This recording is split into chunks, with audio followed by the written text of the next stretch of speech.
தீபக் பதட்டத்துடன் சென்னை எக்மோரில் இருக்கும் ஒரு ஆன்டிக் ஷாப்பில் நின்றபடி தன்னுடைய மனைவி ஷர்மிளாவுக்கு கால் செய்து கொண்டிருந்தான். தீபக்கின் பெயரை மொபைல் ஸ்கிரீனில் பார்த்ததும் ஷர்மிளா சலித்துக் கொண்டே போனை அட்டன் செய்து, தீபக், ஆபீஸ் டைம்ல இப்படி சும்மா கால் பண்ணாத, தயவு செஞ்சு போனை கட் பண்ணிடு, நான் இங்க செம்ம பிஸியா இருக்கேன் என்று லேப்டாப்பில் டைப் செய்து கொண்டே சொன்னாள். ஷர்மி, இங்க ஒரு பிரச்சனை. நான் அங்கிள் கூட ஒரு ஆன்டிக் ஷாப்புக்கு வந்தேன். இங்க ஆக்சிடென்ட்டா ஒரு சிலை உடைஞ்சிருச்சு. பிரச்சனை என்னன்னா அதோட ரேட்டு 30 lakhs. பணத்தை கொடுக்கலன்னா எங்களை வெளியே விட மாட்டோம்னு சொல்லிட்டாங்க என்று தீபக் சுற்றி வளைக்காமல் நேரடியாக விஷயத்தை சொன்னான். 30 லட்சம் என்ற வார்த்தையை கேட்டதும் ஷர்மிளாவின் கோபம் உச்சந்தலைக்கு ஏறியது. 30 lakhs-ஆ?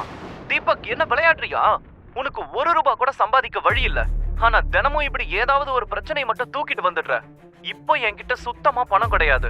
உன்னோட பிரச்சனையை நீயே ஹேண்டில் பண்ணிக்கோ. உன்னால பணத்தை கொடுக்க முடியலனா அதே கடையில வேலைக்கு சேர்ந்து உன்னோட கடனை அடைச்சுக்கோ. தயவு செஞ்சு திரும்பவும் எனக்கு போன் பண்ணி டிஸ்டர்ப் பண்ணாத என்று கோபமாக போனை கட் செய்தாள் ஷர்மிளா. ஷர்மி ஒரு நிமிஷம் என்றவன் பீப் சவுண்ட் கேட்டதும், அந்த சிலைய உடைச்சது உன்னோட அப்பா. சொல்ல வரத முழுசா கேட்காம கத்துற என்று தீபக் டென்ஷனில் இருக்க அந்த ஆன்டிக் ஷாப்பின் மேனேஜர், ஹலோ மிஸ்டர், 1 மணி நேரம் ஆச்சு, பணத்தை ரெடி பண்ணீங்களா இல்லையா என்று கேட்டார். அதை கேட்டதும் தீபக் இல்லை என்று தலைகுனிய, மாமாவும் மருமகனும் சேர்ந்து தப்பிக்க பிளான் பண்றீங்களா? நீ பேசிட்டு இருக்கும் போது அந்த ஆளு ஓட பாக்கறான். சிசிடிவில எல்லாம் ரெக்கார்ட் ஆயிருக்கு தம்பி. ஏதோ அவர் வயசுக்கு மரியாதை கொடுத்து அமைதியா இருக்கேன். என்னோட பொறுமைக்கும் ஒரு எல்லை இருக்கு என்று அந்த மேனேஜர் கோபமாக சொன்னார். மாமா, என்ன காரியம் செஞ்சு வச்சிருக்கீங்க? நீங்க செஞ்ச தப்புக்கு நான் இங்க எல்லார்கிட்டையும் திட்டு வாங்கிட்டு இருக்கேன் என்று தீபக் தன்னுடைய மாமனார் கணேஷ் இருக்கும் இடத்திற்கு சென்றான். அங்கே 2 செக்யூரிட்டிஸ் கணேஷை வலுக்கட்டாயமாக உட்கார வைத்து அருகிலேயே நின்று கொண்டிருந்தார்கள். அப்போது மேனேஜர் இருவரையும் பார்த்து, உங்களுக்கு 5 மணி வரைக்கும் தான் டைம். அதுக்குள்ள 30 லட்சம் பணத்தை கொடுக்கலனா இந்த பெரியவரை அரெஸ்ட் பண்ணி ஜெயில தூக்கி போட்டுடுவேன் என்று கோபமாக சொன்னார். அந்த வார்த்தையை கேட்டதும் கணேஷ், தீபக், ஏதாவது பண்ணுப்பா, இந்த பிரச்சனையில இருந்து எப்படியாவது தப்பிக்கிற வழிய சொல்லு. என்னால ஜெயிலுக்கெல்லாம் இந்த வயசுல போக முடியாது. எனக்காக நீ வேணும்னா போ என்று தீபக்கின் மீது முழு பாரத்தையும் போட்டார். அங்கிள், நான் ஜெயிலுக்கு போறதுக்கு ரெடி தான். ஆனா நீங்க உடைச்சது கேமரால ரெக்கார்ட் ஆகியிருக்கு. அதனால நீங்க இதுல இருந்து தப்பிக்கிறது கஷ்டம் என்று சொன்னான் தீபக். நீ என்ன செய்வியோ தெரியாது தீபக், எப்படியாவது பணத்தை ரெடி பண்ணு என்று கணேஷ் சொல்ல, அங்கிள் என்ன சொல்றீங்க? என் பாக்கெட்ல 30 ரூபா கூட இல்ல. என்னால எப்படி 30 லட்சம் ரெடி பண்ண முடியும்? உங்க பொண்ணு எனக்கு தர பாக்கெட் மணில தான் நானே சுத்திக்கிட்டு இருக்கேன் என்றான். அதை கேட்டதும் கணேஷ் கடுப்பாக, சரி, என் பொண்ணுக்கு போன் பண்ணியே, என்னாச்சு என்று கேட்க, அங்கிள், அவ என்ன முழுசா பேசவே விடல என்று தீபக் மீண்டும் ஷர்மிளாவுக்கு டயல் செய்ய கணேஷ் டக்கன போனை பிடுங்கி காதில் வைத்தார். திரும்பவும் தீபக்கின் போனில் இருந்து கால் வருவதை பார்த்த ஷர்மி, தீபக், என்ன ஏன் இப்படி டார்ச்சர் பண்ற? என்கிட்ட தான் பணம் இல்லன்னு சொல்றேன்ல, நீ செஞ்ச தப்புக்கு நீ தான் பொறுப்பேத்துக்கணும் என்று கத்த, அம்மாடி ஷர்மிளா, நான் அப்பா பேசுறேன், இந்த ஒரு தடவை மட்டும் ஹெல்ப் பண்ணுமா? இந்த நேரத்துல உன்னை விட்டா எனக்கு யாரு இருக்கா என்று கவலையாக சொன்னார்.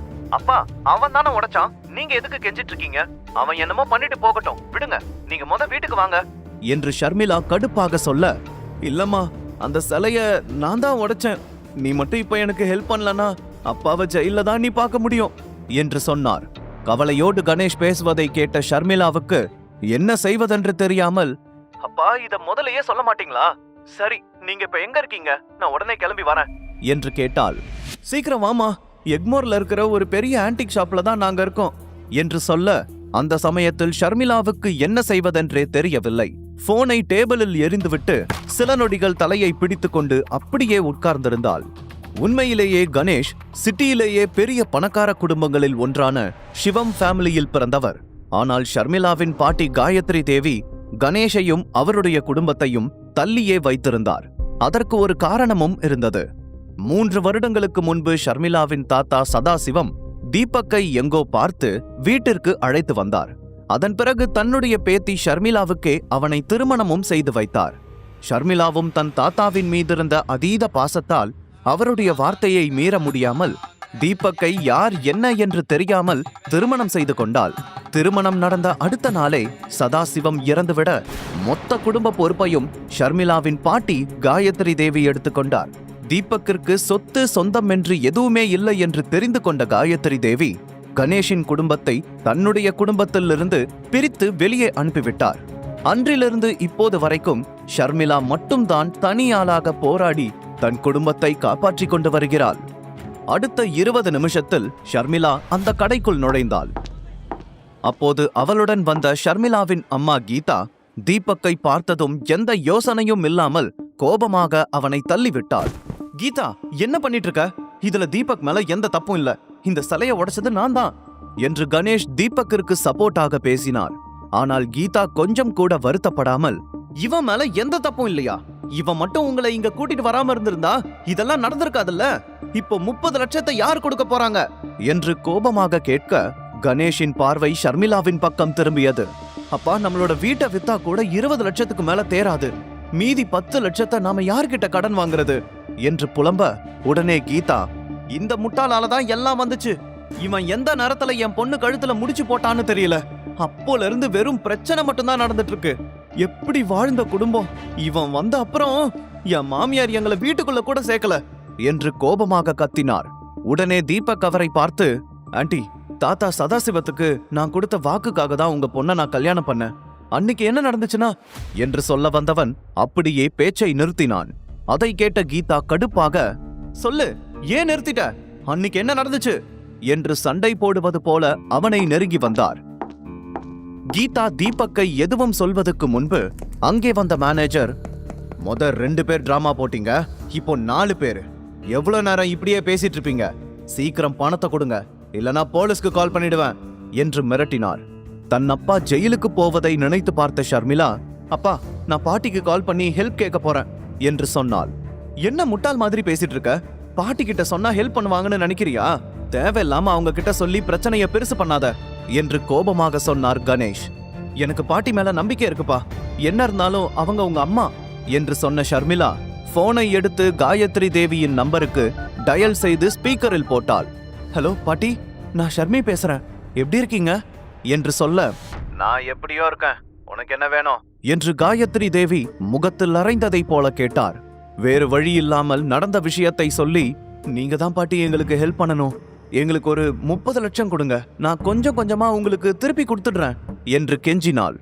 நீ ஒன்னும் பணத்தை திருப்பி கொடுக்க வேண்டிய அவசியம் இல்ல, ஆனா அதுக்கு பதிலா நான் ஒன்னு சொல்லுவேன், அத நீ பண்ணணும் என்று உறுதியான குரலில் சொன்னார் காயத்ரி தேவி. என்னன்னு சொல்லுங்க பாட்டி, நான் என் உயிரை கூட கொடுக்க ரெடியா இருக்கேன் என்று ஷர்மிளா ஆர்வத்துடன் சொல்ல, அத வச்சு நான் என்ன பண்ண போறேன்? சொல்றத நல்லா கேளு. நீ தீபக்க டிவோர்ஸ் பண்ணிட்டு SV குரூப்ஸ் ஓனர் பையன் விவேக்க கல்யாணம் பண்ணிக்கணும், அதுதான் என்னோட ஸ்டேட்டஸுக்கு சரி என்று காயத்ரி தேவி சொல்ல, அதை கேட்டு எல்லோரும் அதிர்ச்சி அடைந்தார்கள். ஷர்மிளாவுக்கு தீபக்கின் மீது கோபம் இருந்தாலும் அவனை ஒரு நாளும் விட்டு கொடுக்க அவள் தயாராக இல்லை. பாட்டி, தீபக் என்னோட புருஷன், இதுல தீபக் மேல எந்த தப்பும் இல்ல, அப்பாதான் அந்த சிலையை உடைச்சாரு என்று விளக்க முயன்றாள் ஷர்மிளா. எனக்கு அத பத்தி எல்லாம் கவலை இல்ல, அந்த அயோக்கியனை டிவோர்ஸ் பண்ணிட்டு நான் சொல்றவனை கல்யாணம் செஞ்சா உனக்கு 30 லட்சம் கொடுப்பேன், இல்லனா திரும்ப எனக்கு போன் பண்ணாத, நம்ம குடும்ப மானமே அவனாலதான் போகுது என்று சொல்லிவிட்டு கோபமாக போனை கட் செய்தார் காயத்ரி தேவி. ஷர்மிளா என்ன செய்வதென்று தெரியாமல் கவலையுடன் அங்கே இருந்த சோபாவில் உட்கார்ந்தாள். அவளுடைய நிலைமையை பார்த்து தாங்க முடியாத தீபக், ஷர்மி, நீ ஃபீல் பண்ணாத, நான் எப்படியாவது இந்த பிரச்சனையை சரி பண்ண ட்ரை பண்றேன். என்னது, நீ தீத்து வைப்பியா? நீ ஏன் என் பொண்ணு கொடுக்கற காசுல தான் வாழ்ந்துட்டு இருக்க? நான் ஏதாவது சொல்றதுக்கு முன்னாடி ஒழுங்கா பின்னாடி போய் நில்லு என்று கீதா தீபக்கை பார்த்து திட்டினார். ஷர்மி, உன் பாட்டி சொல்றதுதான் எனக்கும் சரின்னு படுது. இந்த உதவாக்கரைய டிவோர்ஸ் பண்ணிடு, அந்த விவேக்க கல்யாணம் பண்ணிக்கோ, உனக்கு ஏத்த ஆளு அவன்தான், அவனை கல்யாணம் பண்ணிட்டா நம்ம எல்லாரும் லைஃப்ல ரொம்ப சந்தோஷமா இருக்கலாம். உண்மையிலேயே விவேக் ரொம்ப நல்ல பையன் என்று சொல்லி அவள் மனதை மாற்ற முயற்சித்தார். தீபக்கிற்கு விவேக்கை நன்றாக தெரியும். அடி பாவி அத்தை, காசுக்காக அந்த கேடுகெட்ட விவேக்க கல்யாணம் பண்ணிக்க சொல்றீங்களே, அவன் தினம் ஒரு பொண்ணுன்னு பீச் ஹவுஸ்ல சுத்திக்கிட்டு இருக்கான். ஷர்மியா அவங்கிட்ட பேச விடக்கூடாது, இனிமே லேட் பண்ணக்கூடாது, இந்த பிரச்சனையை முடிக்க எனக்கு ஒரே ஒரு வழிதான் இருக்கு என்று தீபக் தன் போனை எடுத்தான். அதே நேரம் கீதா கிடைத்த வாய்ப்பை விடாமல், ஷர்மி, எனக்கு ஒரு ஐடியா, உனக்கு அந்த விவேக்க நல்லா தெரியுமே, நீ பேசாம அவன்கிட்ட போன் பண்ணி பேசு, அவனுக்கு இந்த 30 லட்சம் எல்லாம் ஒரு மேட்ரே இல்ல, உடனே காசு கொடுப்பான், மீதி எல்லாம் அப்புறம் பார்த்துப்போம் என்று கீதா ஷர்மிளாவை வற்புறுத்தி கொண்டிருக்க தீபக் அந்த இடத்தை விட்டு கொஞ்சம் நகர்ந்து சென்றான். தீபக் தனியாக சென்று போனை எடுத்து யாருக்கோ டயல் செய்தான். தீபக் கால் செய்த அந்த நம்பர் பார்க்கவே வித்தியாசமாக இருந்தது. அது ஒரு secured satellite phone number. Phone ring ஆக எதிர்பக்கம் பார்க்கவே கம்பீரமாக இருந்த 60 வயது மதிக்கத்தக்க நபர் பல ஆடிட்டிங் ஃபைலை பார்த்து கொண்டிருந்தார். அவர் அதை பார்த்து கொண்டே போனை எடுத்து காதில் வைக்க தீபக் அமைதியாக இருந்தான். பேசாமல் வைத்து விடலாம் என்று நினைத்தவன் மனதில் ஒரு நிமிடம் தன் சிவகங்கை சீமை அரண்மனையில் சமஸ்தானத்தில் தங்க கிரீடத்துடன் இருப்பது வந்து போனது. தீபக் கம்பீரமாக சிதம்பரம் என்றான். அந்த குரலை கேட்ட சிதம்பரம் அதிர்ந்து போனவர் செய்யும் வேலை அனைத்தையும் விட்டு பதறி எழுந்து சின்னையா என்று பணிவுடன் அழைத்தார். இப்ப வாச்சும் போன் பண்ணீங்களே, சொல்லுங்க ஐயா, உங்க கட்டளைக்காக தான் காத்துக்கிட்டு இருக்கேன் என்று மிகுந்த மரியாதையுடன் சொல்ல தீபக் கம்பீரமாக சிரித்தான். உண்மையில் யார் இந்த தீபக்? சிதம்பரம் எதற்காக தீபக்கை சின்னையா என்று அழைத்தார்? தீபக் ஷர்மிளாவை விவேக்கிடமிருந்து காப்பாற்றுவானா? முழு கதையையும் கேட்டு மகிழ பாக்கெட் FM ஆப்பை டவுன்லோட் செய்யுங்கள். லிங்க் டிஸ்கிரிப்ஷனில் கொடுக்கப்பட்டுள்ளது.